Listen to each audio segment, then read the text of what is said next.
The opinions expressed by the host and guests in this show are not necessarily the views of Children's Health Defense.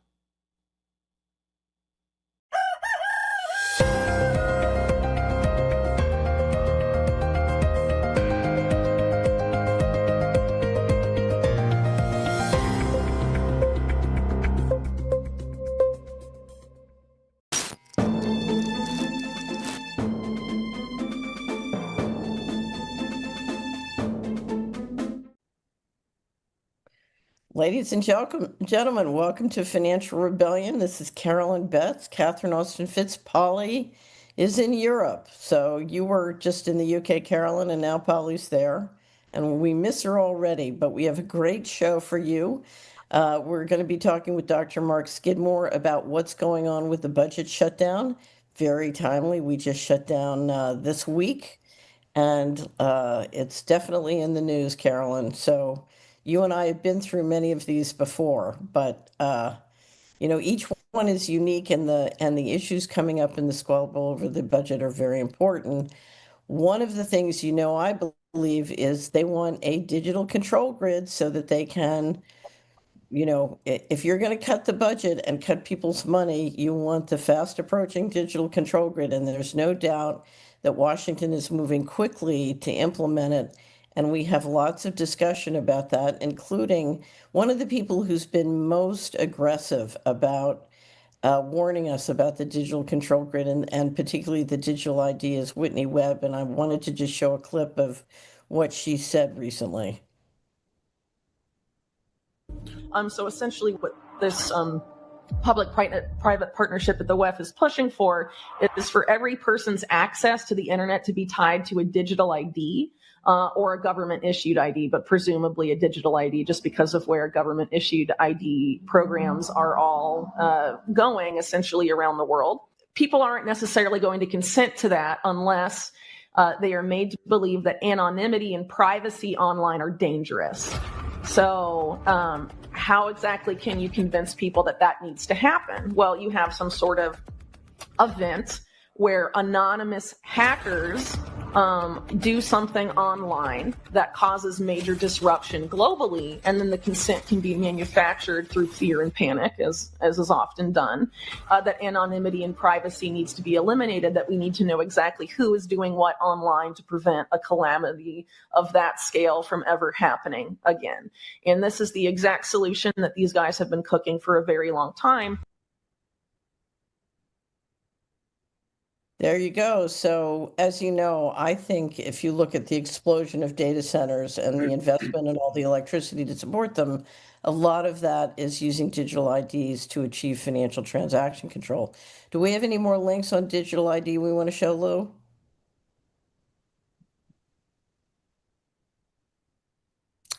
Let's do that. Let's go. The UK, I think the petition against digital IDs is now up to 2.5 million signatures. Carolyn, I don't know if you've seen a more recent figure. I haven't seen a recent thing, but they're ahead of the United States in all of this. And they're saying, so this is not just internet access. You can't work unless you have a digital ID. So no income for you unless you get a digital ID. So let's just run the Stammer clip. And that is why today I am announcing this government will make a new free of charge digital ID mandatory for the right to work by the end of this Parliament. Let me spell that out. You will not be able to work in the United Kingdom if you do not have digital ID. It's as simple as that. Because decent, pragmatic, fair-minded people, they want us to tackle the issues that they see around them. And of course, the truth is, we won't solve our problems if we don't also take on the root causes, looking upstream to tackle poverty, conflict. Yeah, right. The more problems we have, the more control they need, the more control they get, the more problems we have, and around we go. We also have a clip of the bank closings in Vietnam who is moving to digital transaction control. Okay, Lou, let's run the Vietnam Yeah, the State Bank of Vietnam has deactivated over 86 million bank accounts now. I've been assured many of these bank accounts are duplications or foreign citizens, but this tells you where this is going. And that's why, of course, we beat the drum, use cash, use cash, use cash. But let's face it, Carolyn, if tomorrow 50% of Americans sort of got up and said, okay, I'm going to use cash as much as possible, we would have a revolution. And I just got back from my bank. I withdrew $1,000 in cash. Oh boy. Okay, so we're using cash. Okay, with no further ado, we're going to talk a little bit about what's going on in the budget and why that's pushing people to want to have complete control. We have a wonderful guest who's joined us on Financial Rebellion before, Dr. Mark Skidmore, who is the professor and Morris Chair in state and local government finance at Michigan State University. He is a very knowledgeable about budgets, federal, state, and local. He is the person who wrote or did the survey with his students, finding 21 trillion missing from the federal government, and so we've published that. He's talked and written about the Federal Accounting Standards Advisory Board Statement 56 policy. We'll talk about it today, and many, many things going on in the budget. And so this is someone who's knowledgeable about all sides of the budget, whether it's what's in the news today or what's really going on covertly. So with no further ado, Dr. Mark Skidmore, welcome to Financial Rebellion, and thank you for joining us. Oh, thanks, Catherine and Carolyn. It's great to be here, and I'm glad you showed those two clips, and in particular Starmer. I thought it was ironic that he said you had a right to work, but it could be taken away if you didn't have a digital ID. So it's really just the privilege to work, right? I'm not Right. clear about whether it's just government jobs or whether it's working in any job. Yeah. Yeah, that's it's if you look at all the different proposals, it's coming down to anything involving a financial transaction or access to the internet is going to be, it's the excuse du jour. Okay, so we're in a shutdown, Mark. What I would love for you to do is explain exactly what's happening right now on the budget and the shutdown, and then walk us through the federal budget and appropriation process. We need a little primer on how the whole budget and appropriation process works so that we can really understand what's going on. Well, first, the United States is really the only developed country that has this problem of shutdowns over the past 50 years. We've had about 50 shutdowns, and usually they just last a day or two or three. The longest one occurred in 2019 and under the Trump administration, and that lasted 35 days. And so what happens is that non-essential services sort of are set aside, and we don't engage in those activities. Essential services, for example, Social Security payments and those kinds of things continue. But so then there's a list of things that continue. There's a list of things that shut down. A lot of government workers go on furlough. I was supposed to have a meeting on a USDA grant in which a government employee is on our advisory board, and he can't join the meeting. So we put off the meeting, because they're furloughed. So there's a lot of disruption that occurs, and there are reasons for it that could be resolved if we wanted to. Maybe I'll stop there. We can talk about budget processes real quickly next, if you like. Yeah, so let's start us at the beginning. How does the federal budget get created and monies get appropriated? Walk us through the annual cycle. Well, the president's office comes up with a budget submission, and then that goes to the Congress and the House and Senate budget committees.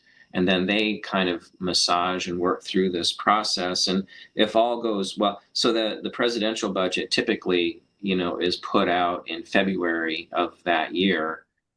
This year, it didn't come out until May. So they were running behind. So it comes out of the Office of Management and Budget, Yeah, the OMB.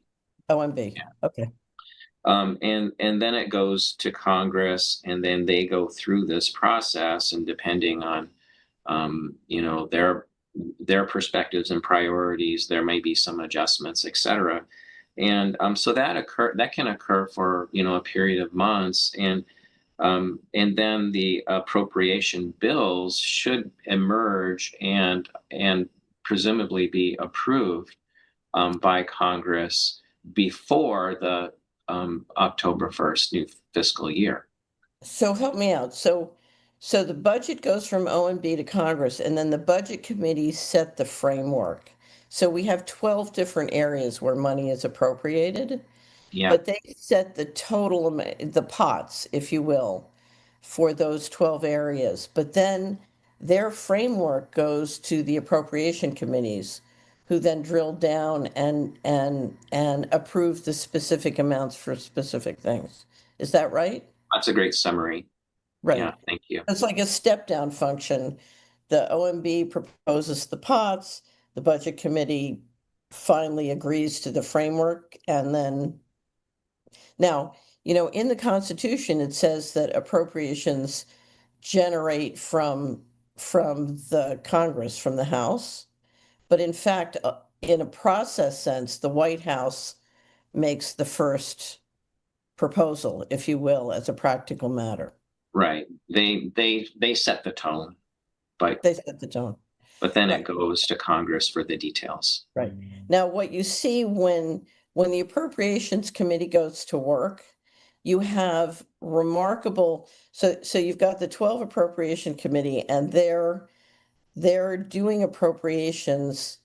Yes, OMB has lobbed out a proposal, but the different agencies care tremendously about what their budget is.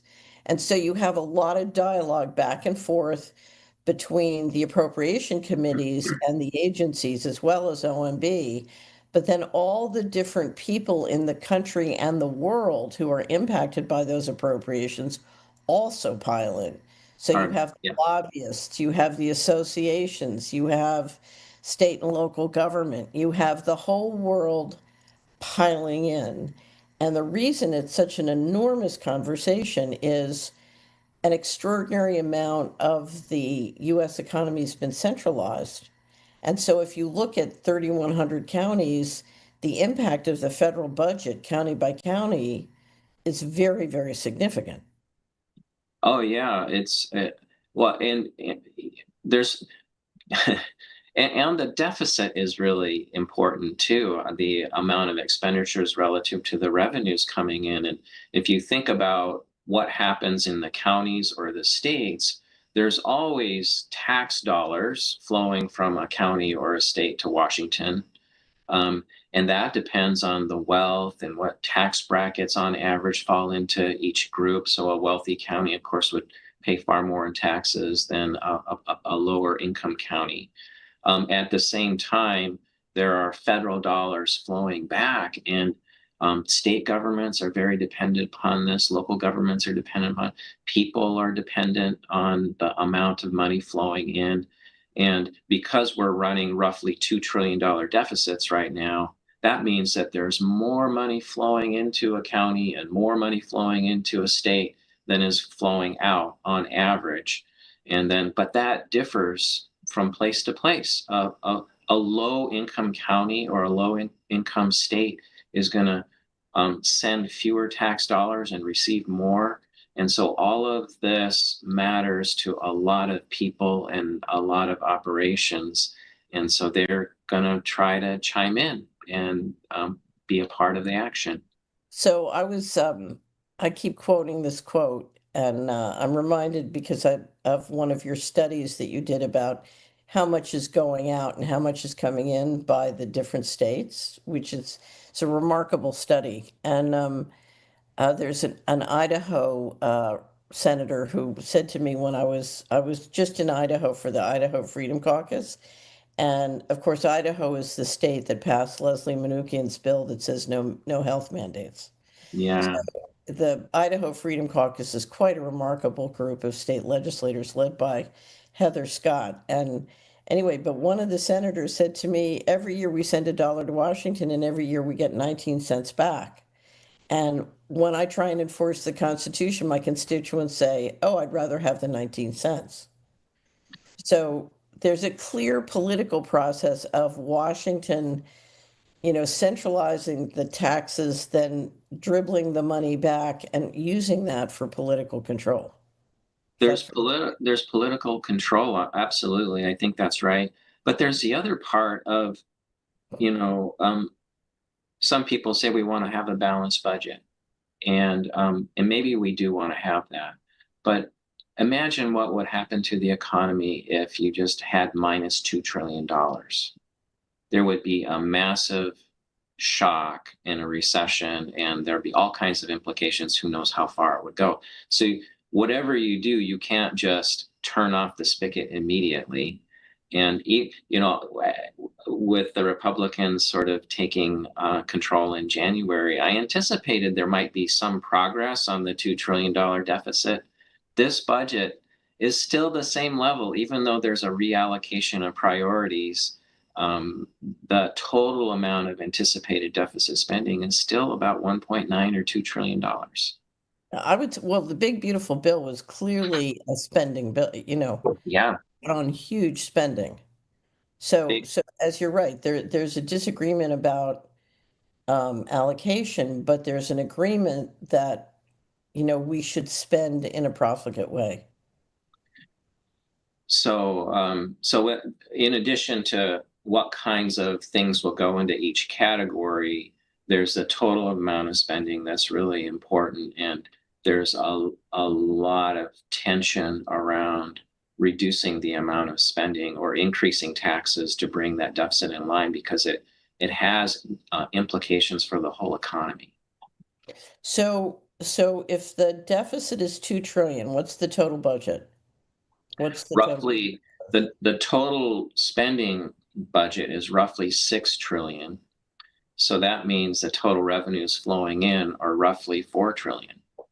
Okay, so and that's one of the things the president's proposing is more tariffs to bring in more revenue. But if you look at their proposals to bring in more revenue, it's nowhere near enough to close that gap. No.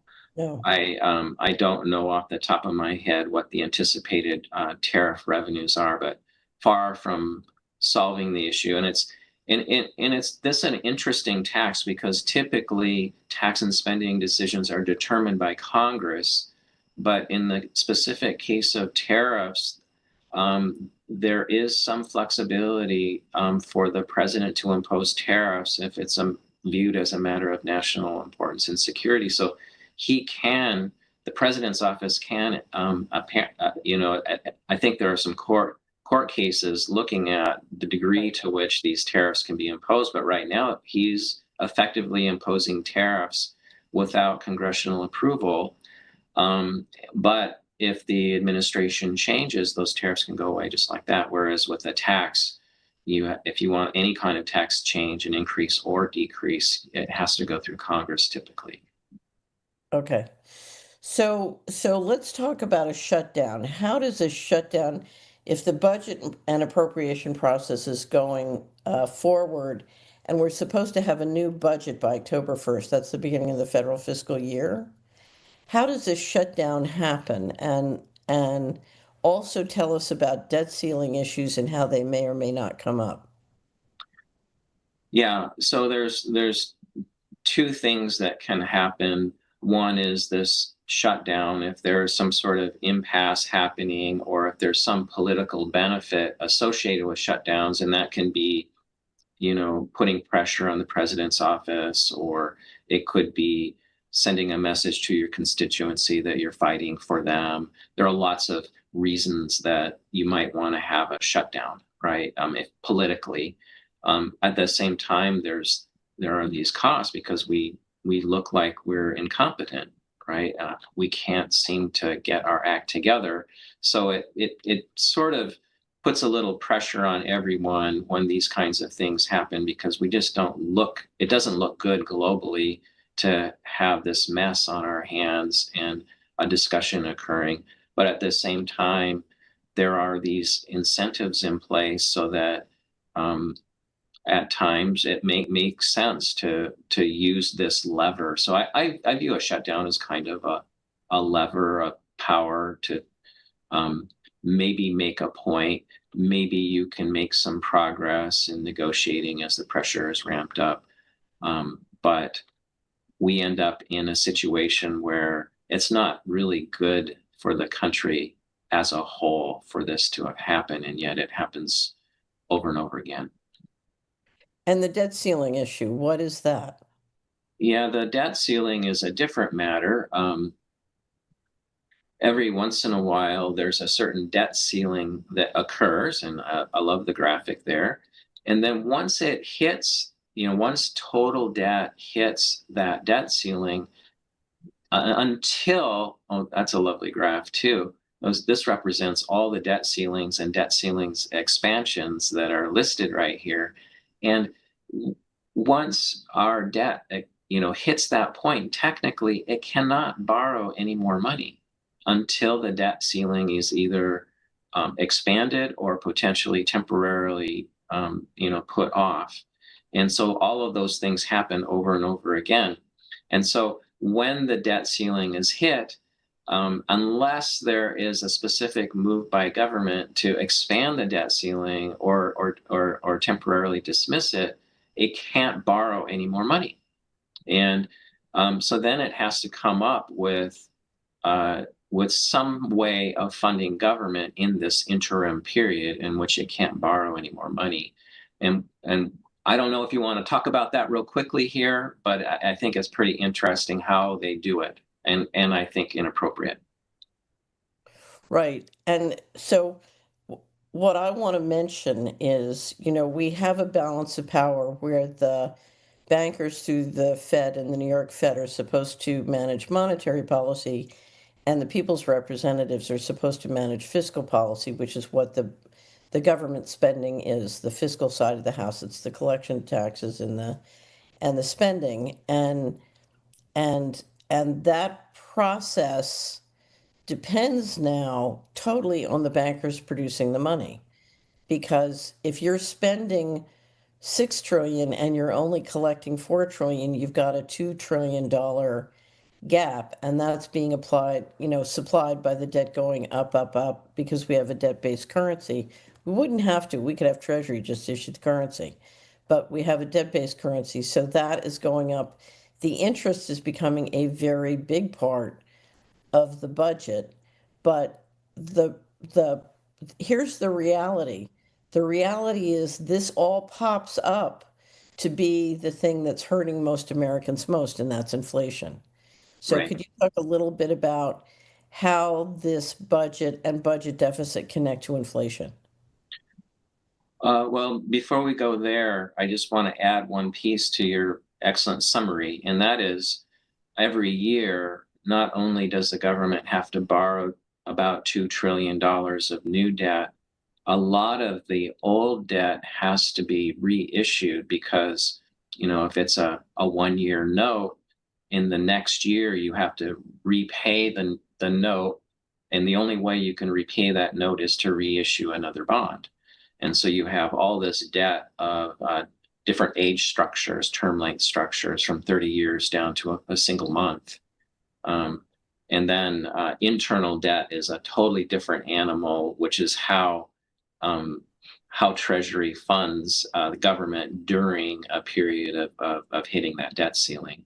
Right. And so this year, not only does it have to borrow roughly $2 trillion, but it also has to borrow an additional, don't quote me on this, but I think it's around $8 trillion Right. of debt that's turning over. So that's really important.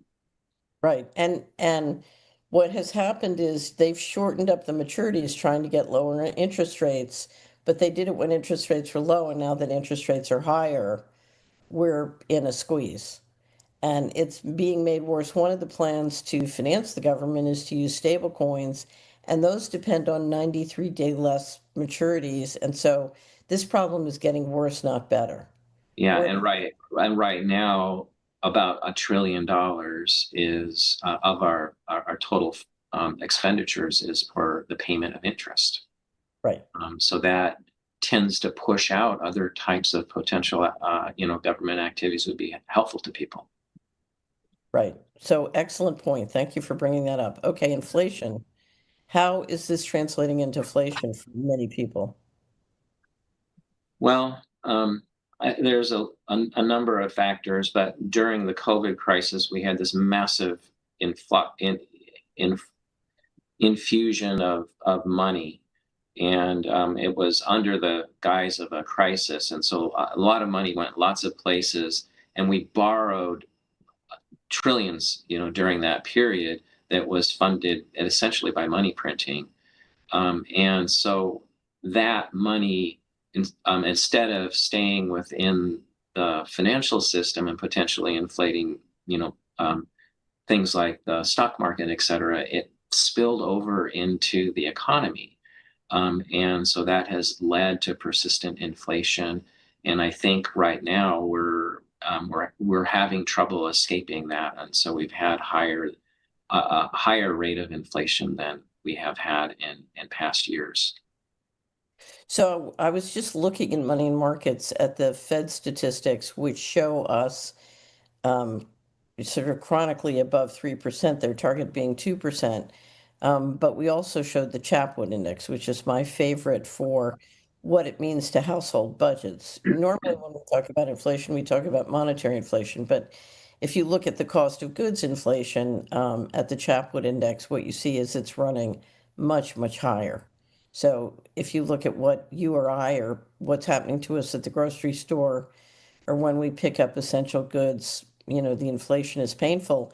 And as a political matter, if you look at the polls, it's, it's the number one economic issue. Well, let's jump. Well, Senator, may I just add one piece to that? Because I'm doing some work on trying to capture inflation in rural places as well as urban places. And I completely agree with you that the consumer price index understates the true inflation rate. So I like to look at other measures as well. But I recently did a survey asking for, with my colleagues, impressions or perceptions of inflation. And as it turns out, we have very different experiences and perceptions. On the one side, some people, for example, if you own your house and you have a fixed mortgage rate, your housing expenses might not be going up in the same way that, say, somebody who has to rent their the place in which they live. Women tend to perceive food inflation more than men. And so, there's a variety of different things in which people experience inflation in different ways. And one really interesting piece is that it depends on, I think, where you get the information as well. Before the election last year, if you identified as a Republican, you perceived inflation as being a major issue. And if you identified as a Democrat, it was much less an issue. mm-hmm. And then almost a year later, this summer, we did another survey, and it was with a different frame. The first was with Michigan. The second was with a nationwide survey. But the perception of inflation being a problem among Republicans went down lower than the Democrats. Now, the Democrats perceive inflation as being a more important issue than the Republicans in the two surveys. So, Wow. So there's sometimes we talk about information flow and algorithms and where we get the flow of information. And I think that part of the story here of these shifts and changes is, how this stuff is being expressed and the places that we get our news and our media. So I just think it's very interesting that we have different perceptions of inflation and that it can change potentially. Is there any possibility of the administrations as they change back and forth, changing how the tap is flowing out? It's possible, Right. And again, I don't want to read too much into it because on the one side, the first survey was of Michigan residents, and the second survey was a nationwide survey. but the perceptions appear to have changed. I, for one, would be fascinated to see the difference between rural and urban. Inflation was one of the reasons I decided to stay in the rural areas. So we'll talk about that later. Anyway, let's turn to Senator Johnson because we are all major fans of Senator Ron Johnson from Wisconsin, who has done remarkable work in a number of areas, including COVID-19, where you've done a lot of work as well. And he has a new proposal for budget reform, which I thought was very thoughtful and reflected a real understanding of the problems. So maybe you could tell us about Senator Johnson's proposal and what you think of it. Well, first, I am also a big fan of Senator Johnson. I just can't tell you how much I respect him, and you know, just using his common sense and then trying to use his position to make things better. So this is just one piece of many things that he has done, I think, to help the country. But his action that he's working on is something called the Eliminate Shutdowns Act, and so he points to the number of shutdowns and how this is kind of a unique U.S. experience that occurs. And his proposal is really simple. All he's saying is, if we have a problem and we have a disagreement on spending priorities, that if we don't get it done before the deadline, that there would be an automatic 2-week continuing resolution that would repeat itself until such a time as the budget was passed. And then in this way, all the agencies wouldn't be held hostage and have to shut down whenever there's a disagreement and we're not working out our differences. And it's pretty simple. It would just be an automatic thing, and it wouldn't increase spending per se, and but it would just enable the basic functions to continue while the lawmakers, hopefully, made arrangements for their disagreements and come up with some sort of solution that would be sufficient.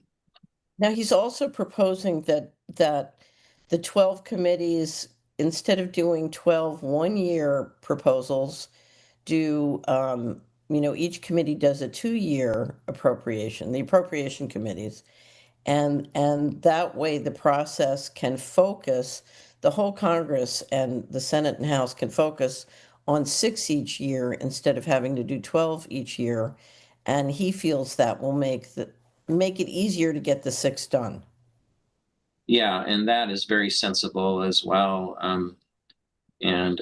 So again, very common sense, makes sense.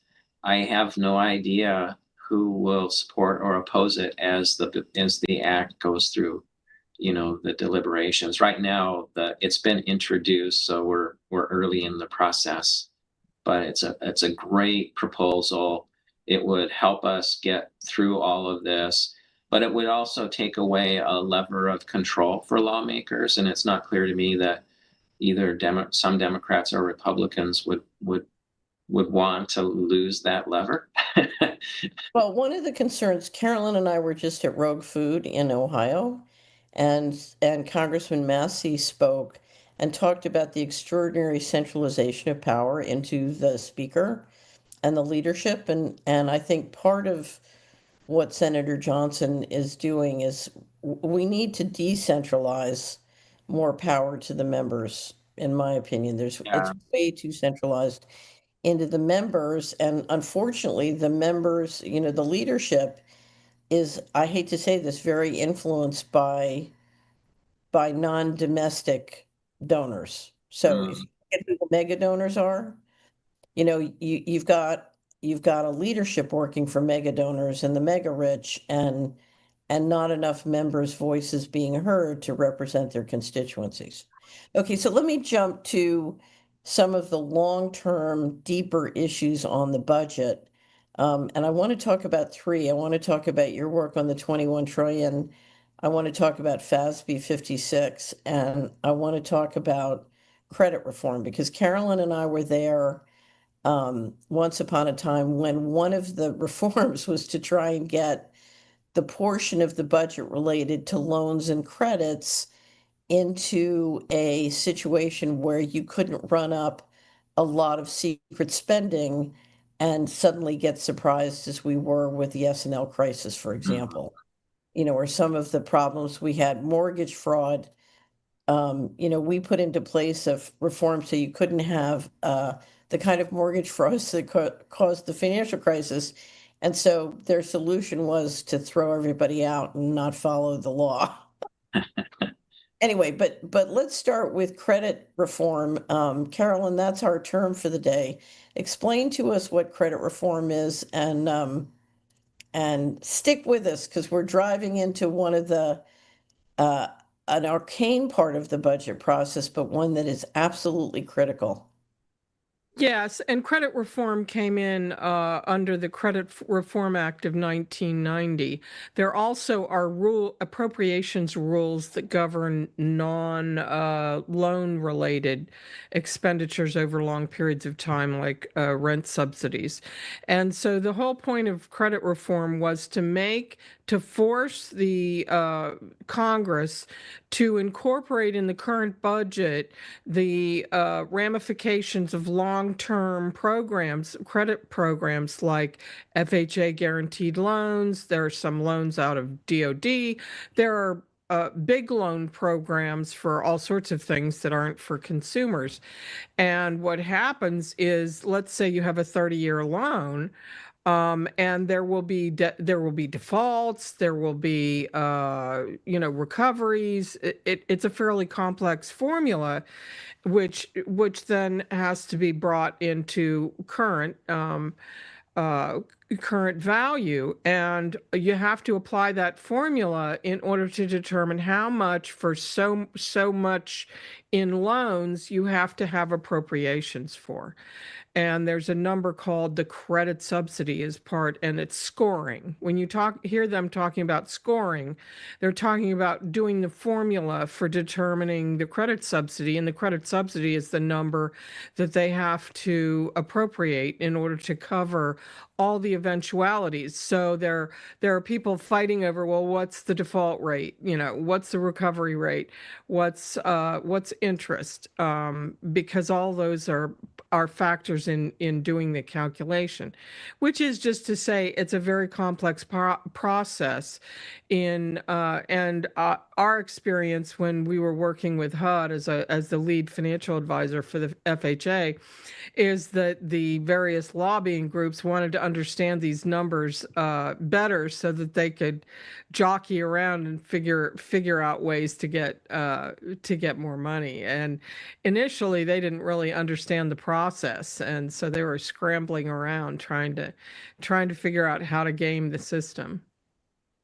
One of my favorite quotes was the old New Jersey street saying, "Make a law, make a business." So, Right. Right. Okay, credit scoring. Any comment you want to make, Mark, about credit scoring? No, I'm good. Yeah.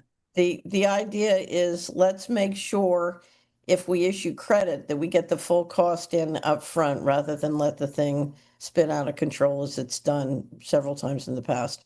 Well, Okay. and the other thing that was sort of manipulated is when we did loan sales, we really increased the recoveries on the defaulted loans, and what the lobbyists want to do is use those good figures, even though they don't want those to take place in the future. So they're trying to use the better recoveries in order to get more appropriations, but then they want to shut down the things that deny the contractors who are making money on the programs being run less with less accountability and less not recovering as much. Okay, so the way I met you was talking about the undocumentable adjustments at the federal level. One of the problems on the budget on an ongoing basis is that the U.S. government is not complying with the financial management laws that report what they actually are spending. And so we have no way of knowing whether or not appropriations match actual spending, because there's no audited financial statements, and there's a variety of violations of the federal management and financial laws. And now in 2018, the federal government under Trump adopted FASB 56, which basically allows the federal government to run secret books. So there's in addition to the public discussion of a $2 trillion a year deficit, there's another problem that's running at an even deeper level. And I should say we have a wealth of your writings published at Solari.com, and you've got them published at Lighthouse Economics. Tell us a little bit about the 21 trillion undocumentable adjustments in FASB 56. Sure. That's been quite a journey, and I want to touch on it and explain it. And but before I do that, I want to just come back to the current budget and the changes that are occurring. And the first thing, and this is something that we talked about before we started the interview, is the flow of dollars to a state or to a county versus the tax dollars coming back depends a lot on the health of the place, the health of the people who live in the place. So the largest component of our federal budget is in healthcare. It's roughly about 1.8 trillion in total. And so a place that has a higher level of disability, which is sort of a overall measure of the health of the place, will be reliant on health-related expenditures coming from the federal government. So a key part of this whole budget issue is that our health just isn't that great, and the costs of receiving healthcare are much higher than most other places and every other place in the world. So with this being a CHD event, I think that really should be emphasized here. That's a really big issue. So if we can help people become more healthy, the burden on the federal government will go down substantially. So one of your recent analyses, and we did a show on Financial Rebellion about this, is that if we went back to 2010 levels of disability, we could drop the HHS budget $500 billion. Yeah, that was the estimate. And the way I think about it is there's a continuum of well-being, and and there are some types of disabilities, for example, hearing loss or something, where you can maintain a lifestyle, et cetera. But there are other kinds of disabilities that may prevent you from working, may prevent you from being as productive and as you could be, et cetera. And you are required to have a lot of spending. So as more people on this, sort of continuum of health become disabled, there's more people who require healthcare expenditures. So it's sort of like a shifting over of all of that burden. And so as people become less healthy, the cost of providing healthcare tends to rise. And that was the estimate. We could maybe save as much as 500 billion if we could return to the level of health that we were before. Right, it's extraordinary. So let's just look at the numbers again. 1.8 trillion at HHS last year, and the military budget was at 850 billion. So more than double the military budget. Yeah. And I think more than double the interest expense. So this is an explosive part of the budget. And I know Carolyn and I, and I'm sure you have, been watching the different testimony and confirmation hearings in Washington to discuss the chronic health epidemic, is what what the HHS secretary has called it. And what's been remarkable to me is, because this is at the heart of the budget issues, has been the unwillingness of many members of Congress to address it in a problem-solving way. In other words, they are attacking HHS Secretary Kennedy and his people for their proposals to try to solve the epidemic, or to analyze what's causing the epidemic, but there's no embracing of, oh, there's an epidemic, we have a problem, we have to solve this, including the budget aspects of this problem. So there's a failure to just have a consensus that there is a problem and we need to do something about it. Would you say that's fair? Absolutely. I mean, we have, an epidemic of autism, and super important because the cost of caring for somebody who has a neurological injury is so costly to the family and to society as a whole, and lost productivity and costs of caring, healthcare costs, a whole range of issues. So it's really it's very sad for the person and the family, but it also has these sort of national implications. In It's addition, not just a cost, though. It's also lost taxes. People who sure, work are not paying income taxes. you're right. And the second epidemic that we have that is really devastating as well is diabetes. Right. And most diabetes can be avoided and can be addressed. But right now we have a system in place that a food system and other systems in place that are leading to this, um, and so it's avoidable. It's something that we can fix, and it would save us, families and society, a lot of money. Right. And I would just mention one of the things that I don't think is yet understood at the state and local level is the extent to which this epidemic is going to hit their financial statements, particularly the pension fund systems, because the state pension funds have usually done a reasonably good job of funding their pension benefits, but not their health care. Right. To a certain extent, they're depending on the federal government, and I don't see how the federal government is going to fund that. So we've got a big hole, and what we've watched since the change of administrations, as Kennedy has tried to shine a spotlight on this, what I'm seeing is an almost complete refusal by Washington in both the food area and the pharmaceutical area to face the reality of what has to be done. Yeah, agreed. Right. So, and even if you look at what Kennedy can get through the policy process, it's nowhere near what we need to really have jump the curve solutions that can give us budget relief here. Yeah. And incentives are really important.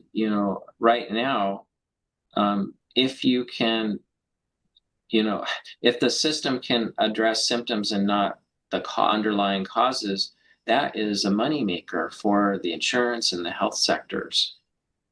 I mean, I don't know how else to say it, but if you have chronic conditions and you need, in order to function, you need medications, you have problems that you regularly go to, that is an avoidable expense, but it drains the family of resources. And so, and those resources could be used for other things. And so there's an important economic trade-off that's occurring right now. So one of the ways we see the administration dealing with explosive healthcare costs, I want to mention two things. One is they're basically talking about throwing a whole bunch of people off of Medicaid. Yeah. So the solution is, okay, let's just pull the rug out from under poor people, and the Democrats are saying, wait, that's not fair. The other thing that is ending this year is a tax credit to help low-income families pay for health care.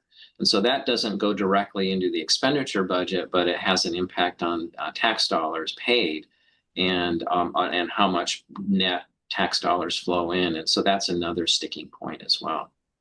Right. But to me that now what's interesting is Carolyn and I just did a financial rebellion with a wonderful toxicologist from Florida who's been working to stop the basic pesticide liability that Monsanto and Bayer and the pesticide makers are pushing. And essentially what the toxicologist said at the end of the interview is if they get this, and there's a lot of work at both the state and federal level to try and get it, we're looking, because of the impact on fertility, we are looking at an extinction level event. So, so if you look at a lot of the policies being pushed, there's no, I would say Congress is not addressing the root causes and proposing real root fixes. If anything, if you look at what's happening with pesticide, they're about to make it much worse. Wow. Yeah, those are challenges for sure. Thank goodness we have some warriors out there who are fighting for us. So let's get back to the relationship to the push for digital control grid. You can see why the mega rich, who seem to have more and more power in the political process in Washington, might want to insert complete digital control. Is that fair to say? Yeah, I think so. I've been sort of thinking about this issue, and a lot of your work has had a big influence on me in this regard. And there's this, you know, there's this push to move towards purely digital money, and there's a push to have these individual digital IDs. And if you can get those two things together, you have a control grid in place. And I just don't trust, even with good intentions, it's too much power to put all together. And and then I just saw a recent report that Bill Gates funded electronic tattoos that are permanent, that can be placed on people, and you can store all of your all your relevant information right there, and being sold again as a convenience and something that would improve your life as the next step from moving from phones to something that would be on your So, body. so the quote I saw was Gates saying, "Oh, the smartphone will go the way of," I forget what it was, it'll go the way of the Model T Ford, because we can just put it under your skin now. It's all very convenient and wonderful. And my hope and prayer is that people will have learned from the COVID experience and from other experiences that this is not, the only way all of this can happen is if we accept it. And Right. so we have to choose corporately, that's not how we want to live our lives. And so the more we can do to share that information and help people understand, the better. So we are coming out this weekend with a repackaging of a wonderful proposal, and something that's been done by Susan Luchas from South Dakota, who runs our Team Cash. And each year, instead of giving out candy at Halloween, again, we're back to the sugar and diabetes problem, she gives out a dollar bill. And on the dollar bill, she makes a little thing, and you can print it out from Team Cash at her website, and it shows, here's why you should use cash. Oh, wow. What she says is, if you will give out dollar bills, she also gives out a little pocket constitution with it as well. She said, if you will give out a dollar bill, you won't poison the kids with sugar, right? And you will have the most popular house in the neighborhood on Halloween. So get ready to get some dollar bills. And Great, and great yes. idea. And she said, what's interesting is, if you explain to the kids why they should use cash based on the label on the dollar, they will really go home and tell their parents to use cash. And so I don't know how many kids you can reach at Halloween, 50, 100, 200. But imagine if thousands of people did this for Halloween. We would reverse the great poisoning, right? Because they'd get dollars instead of sugar. And we could start getting everybody using cash, because I happen to believe that this can only happen. You need a digital ID, and you need a 100% digital financial transaction system. But if we can keep cash alive in high enough percentages, it's going to be much harder to implement. I agree. Any steps that we can take. I love the creativity of this person. So my children are adults now, but I'm always saying, hey, why don't you use cash? They're like, it's easier just to have the electronic, just transfer it. I'm like, no, Kids come to your home for Halloween?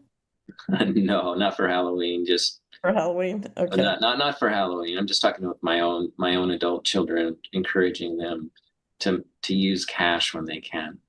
You know. So another thing we need to do, and I do think this is a budget issue, is if everyone could rediscover and support their local farmers, so their local farmers can get the retail price and build strength in the local fresh food system.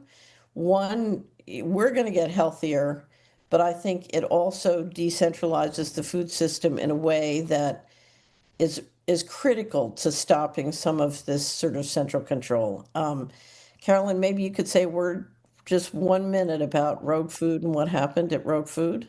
Well, one thing that I learned at Rogue Food is that of a dollar spent on farm products, the farmer gets 8 cents. So that's why you need to buy retail. Give the farmers the retail price. And we have a farm crisis. The average farmer is 57, 58 years old, and it's getting very difficult, for particularly with the interest rates, for young people to buy the farms. So there's no way for the 57-year-old to pass on the farm to the next generation. So more and more, we're losing huge amount of our family farms to big ag, and big ag is poisoning us. So. Right, absolutely. And if they get that liability, it's going to get much, much worse. I just kept Liability protection, yeah.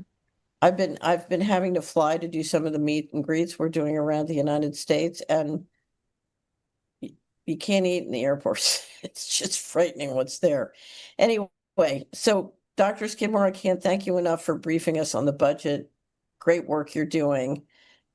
Just tell us a little bit how to find your website and follow your work. Sure.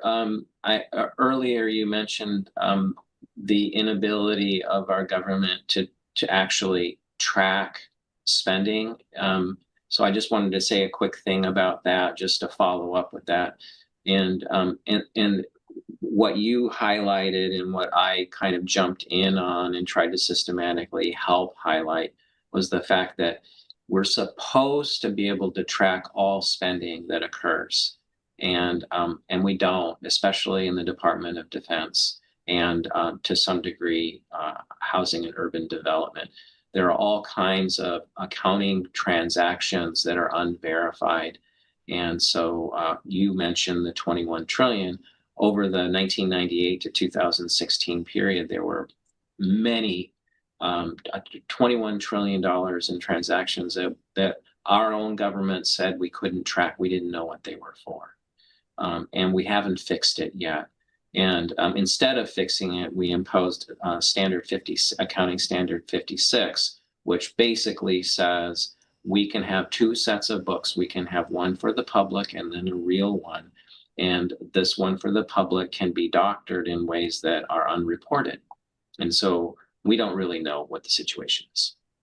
Right. And unfortunately, if you look at how it along with the national security laws and classification laws, extends to some of the big banks and corporations doing business with the government. I hate to say this, but if you look at the US large cap stock and bond market, it's hard to know what it means. Anyway, great show. Lighthouse Economics, great. Yeah, I try to post updates on things that I think are relevant and important at Lighthouse Economics. The website is mark-skidmore.com. It's great. Skidmore.com. So it's great. I can't recommend Dr. Skidmore and his work enough. Thank you.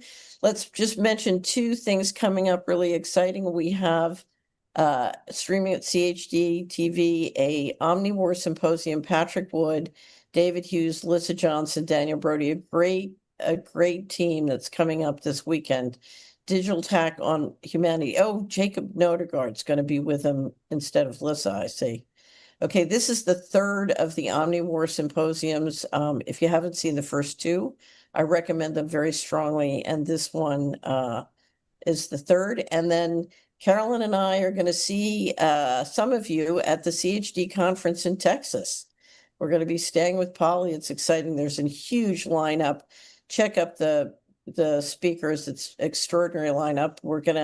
Carolyn, we're going to get to hang out with Suzanne Humphreys at Polly's house. So we're looking forward to that. And Senator Ron Johnson will be addressing the group, as well as Senator Rand Paul, 2 senators. So Leslie Manookian, Brian Hooker, just a wonderful lineup. Any other thoughts, Carolyn, before we close? No, I look forward to seeing some of our subscribers, and we're also going to be at Weston Price Foundation Conference, which is all about good food too. Yeah, October's going to be a busy month. Okay, ladies and gentlemen, thank you for joining us on Financial Rebellion. Thank you, Dr. Mark Skidmore. You have a wonderful day. Thank you.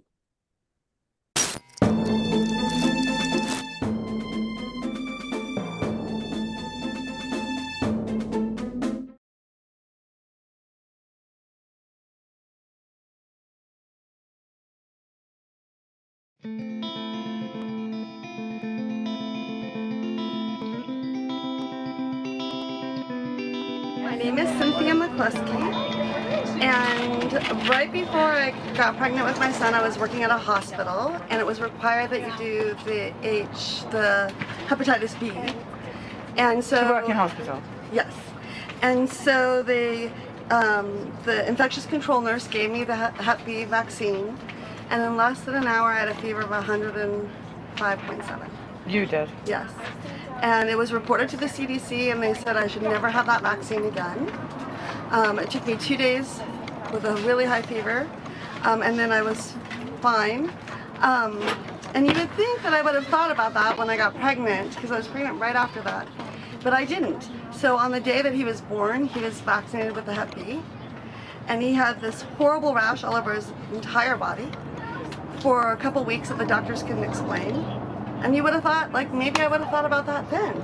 But no, I didn't. So I actually stood in line, because our insurance didn't cover vaccines, to get him vaccinated every 2 months.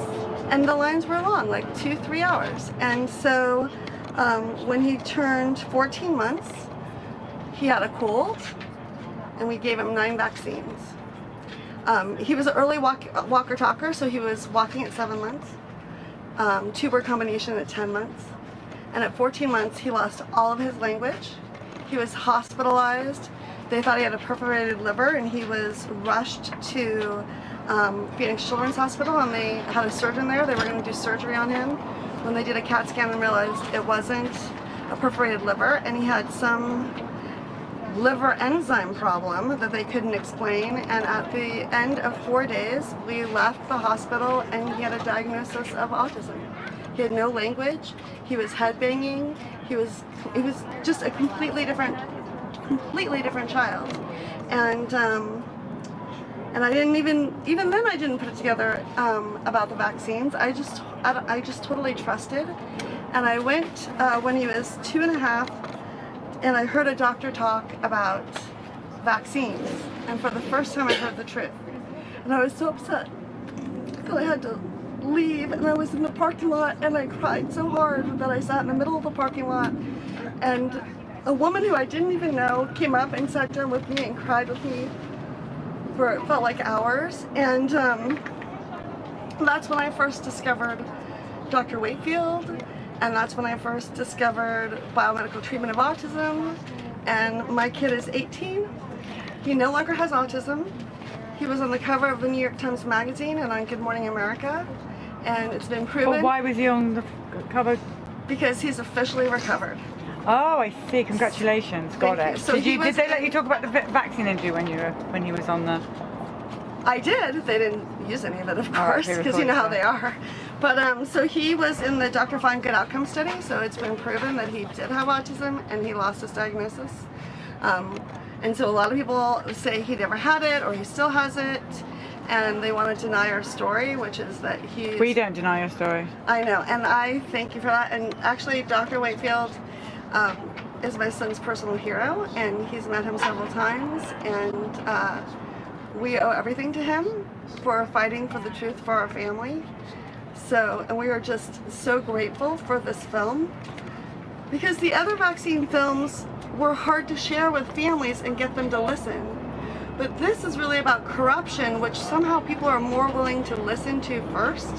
So I found that families that wouldn't listen to me before would watch this film and think about it, like really think. What did you, when you said you got the Hep B shot because you worked in a hospital, what did you do in hospital? I was in HR. I did nothing with patients at all. Like, there was no reason for me really to have it. It was just required. Because, of course, they like to force you to do everything according to one mandate. Great big bullies is what they are. They you are. are going to find a bus. And so we have a naturopath, and we don't see regular doctors anymore. Stay away. That's right.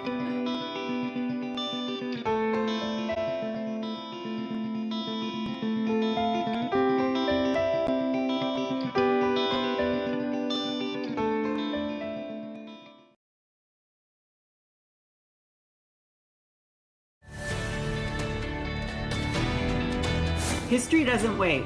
This is our moment to rise, unite, and reclaim our children's health. Join us here in Austin, Texas this November at the Children's Health Defense Conference. In the wake of unprecedented medical overreach and censorship, the world is waking up, and people like you are leading the way. We're at a turning point in history. With the pandemic behind us, our fight for freedom and health has reached the global stage. This is our moment of truth, and we're ready to seize it together. And Children's Health Defense has been at the forefront of this charge. Our 2025 conference brings together the leaders, visionaries, and warriors who made it happen. Meet the parents whose lives were forever changed, and hear from doctors who risked everything to speak out. Stand with those who refused to be silenced. You are going to hear from world-renowned speakers, doctors, and frontline leaders driving the medical freedom movement. Discover real-world solutions grounded in science, integrity, and human rights. Join the discussion to talk about vaccines, informed consent, parental rights, and so much more. And you'll, of course, hear from your favorite CHD personalities, sharing the latest on CHD's research, litigation, and outreach. And while you're there, soak up the energy, culture, and music of beautiful Austin, Texas. Whether you're a parent, a practitioner, or a medical freedom advocate, this is your call to action to protect what matters most. Be part of the movement that is rewriting the story for generations to come. So please join us. Join us. Join us. Let's make history together in Austin.